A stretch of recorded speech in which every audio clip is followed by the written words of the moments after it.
Tom and I have massively divergent backgrounds in terms of work experience, and mine really lies in deeply technical implementations for really large scale projects. We've kind of found that the HubSpot ecosystem currently doesn't have a lot of options for deeply technical companies with actual large scale project experience.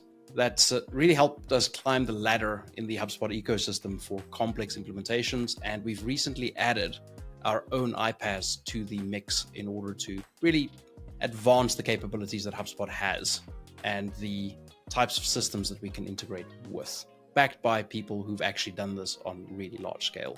I was under the impression that there were a fair amount of technical companies, doing some really big technical work.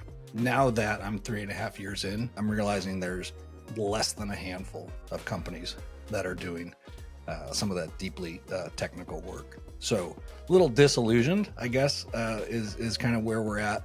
That's not a negative thing, because when you look at like HubSpot's growth chart, where it sits in the marketplace compared to, let's say, Salesforce and some of the other bigger ones, HubSpot's just showing up. You look at the growth chart in the last 3 or 4 years, they weren't really on the scene competing for these enterprise larger deals. They just didn't really have the footprint. They do now.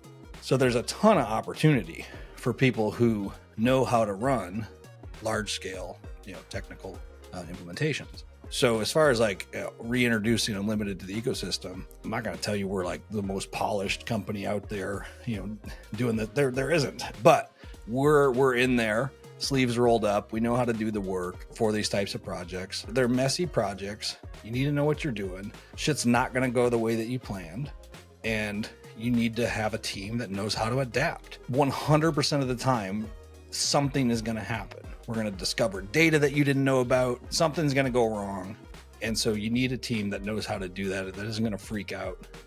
That has kind of that calmness under duress type of way to do it, and good systems.